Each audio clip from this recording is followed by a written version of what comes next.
ये कहानी है आदित्य की। लोग उसे आदि के नाम से जानते थे।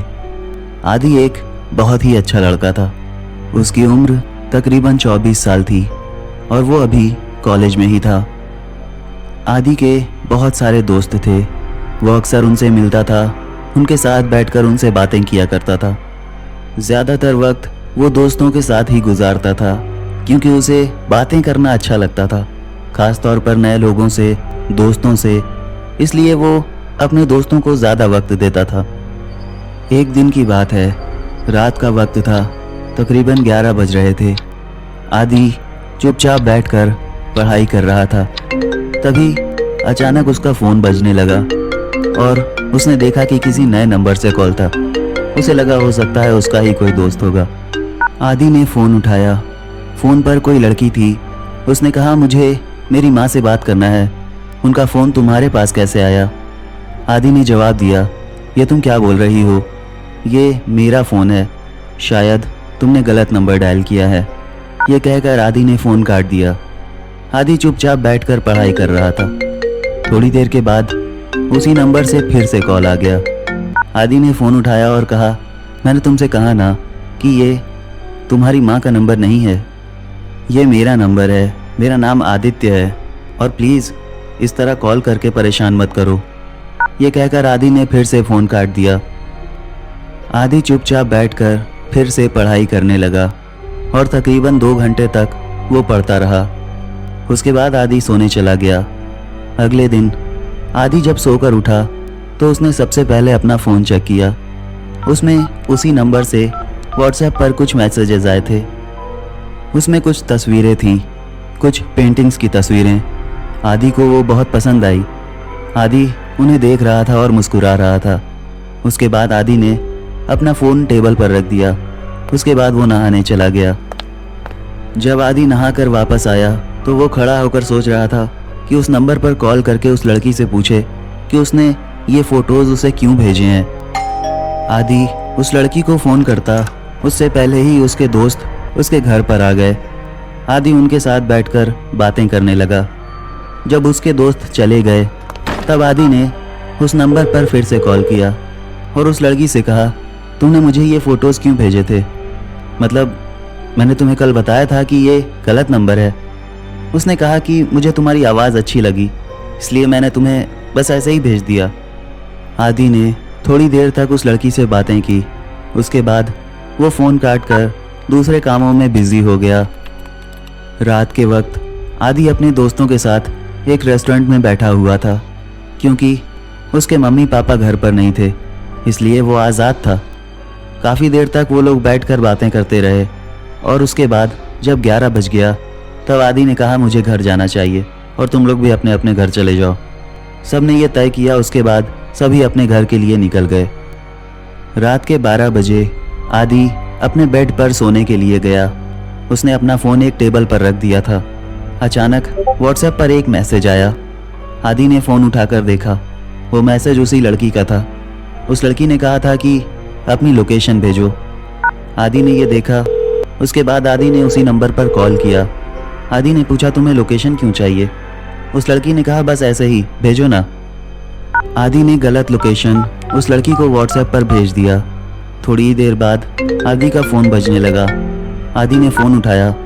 उस लड़की ने कहा, तुमने मुझे गलत लोकेशन क्यों भेजा? आदि ने कहा, नहीं, वो गलत लोकेशन नहीं है। उस लड़की ने कहा, ठीक है, रुक जाओ, मैं तुम्हें अपनी लोकेशन भेजती हूँ। ये कहकर उस लड़की ने फ़ोन काट दिया। थोड़ी देर बाद व्हाट्सएप पर उस लड़की का मैसेज आया। उस लड़की ने अपनी लोकेशन भेजी थी और वो लोकेशन आदि के घर की थी। ये देखकर आदि घबरा गया था। आदि ने उस नंबर पर फ़ोन मिलाना शुरू किया। काफ़ी देर तक फ़ोन बजता रहा लेकिन उस लड़की ने फ़ोन नहीं उठाया।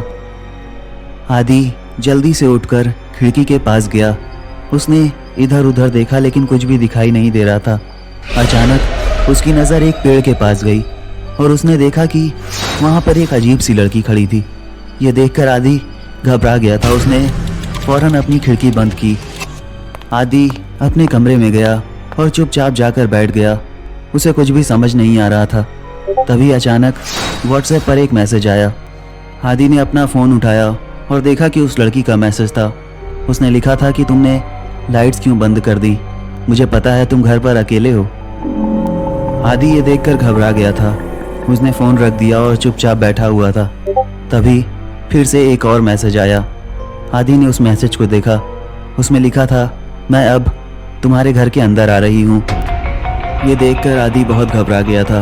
वो फ़ौरन घर से बाहर निकला और अपने पड़ोसी के घर दौड़ कर गया। उसने दरवाज़ा नॉक किया। जब पड़ोसी ने दरवाज़ा खोला तो आदि ने कहा कि कोई मेरे घर में घुस गया है, कोई लड़की है, वो मुझे फ़ोन करके भी परेशान कर रही है। पड़ोसी ने कहा कि ठीक है, मैं तुम्हारे साथ तुम्हारे घर चलता हूँ, हम वहाँ देखेंगे। आदि का पड़ोसी आदि के साथ उसके घर गया।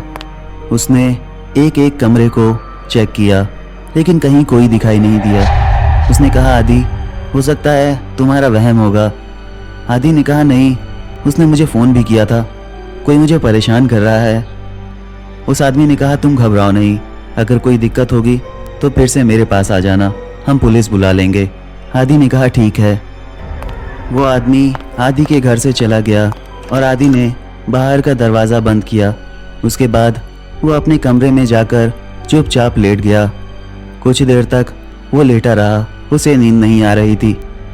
अचानक उसे दरवाज़ा खुलने की आवाज़ सुनाई दी और शायद वो मेन डोर की आवाज़ थी। ये सुनकर आदि उठकर बैठ गया। उसे कुछ भी समझ नहीं आ रहा था। वो बाहर जाने के बारे में सोच रहा था। तभी ऊपर के कमरे से किसी के चलने की आवाज़ सुनाई देने लगी। ये आवाज़ सुनकर आदि और भी ज़्यादा घबरा गया था। आदि फ़ौरन अपने घर से बाहर निकल गया और उस पड़ोसी के पास गया। आदि के पड़ोसी ने उससे कहा, घबराओ नहीं, मैं पुलिस को बुलाता हूँ। थोड़ी देर बाद वहाँ पुलिस वाले आए। वो आदि के साथ आदि के घर में गए। उन्होंने एक एक करके सारे कमरों को चेक किया, लेकिन कहीं कोई नहीं था। आदि ने बताया कि कोई लड़की है, वो मुझे फ़ोन करके भी परेशान कर रही थी। पुलिस वालों ने कहा, ठीक है, मुझे अपना फ़ोन दिखाओ। आदि ने उन्हें अपना फ़ोन दिया। एक पुलिस वाला उस फ़ोन को देख रहा था। उसने कहा कि इसमें तो कोई नंबर नहीं है और ना ही किसी तरह का कोई मैसेज जो व्हाट्सएप पे आया हो, ऐसा तो कुछ भी नहीं। आदि कहने लगा, ये सब कुछ हुआ था, मुझे नहीं पता कि ये आपको क्यों नहीं दिखाई दे रहा है। पुलिस वालों को कुछ भी समझ नहीं आ रहा था। तभी अचानक आदि के मम्मी पापा घर पर आ गए। उन्होंने कहा, क्या हुआ, यहाँ पुलिस क्यों आई है? आदि ने उन्हें बताया कि कोई लड़की मुझे परेशान कर रही थी, इसलिए मैंने पुलिस वालों को बुला लिया। आदि के पापा ने पुलिस वालों से कहा, आप लोग चले जाइए, हम संभाल लेंगे, कोई दिक्कत नहीं है। पुलिस वाले वहाँ से चले गए। उसके बाद आदि के मम्मी पापा आदि को घूर कर देख रहे थे। आदि के पापा ने कहा, तुम ये सब कब बंद करोगे? अपनी ये मनगढ़ंत कहानियाँ कब तक लोगों को सुनाते रहोगे? तुम्हें पता है ना, ये पागलपन है। आदि ने जवाब दिया, मुझे लगा था इसलिए मैंने बता दिया, वैसे मैं अपने कमरे में जा रहा हूँ। ये कहकर आदि अपने कमरे में चला गया और अपने कमरे में जाने के बाद उसने कहा, मेरी कहानियाँ कमाल की होती हैं। यकीन मानो ऐसा हो सकता था जो मैंने सोचा पर नहीं हुआ। मेरे घर वाले भी ना कुछ नहीं समझते।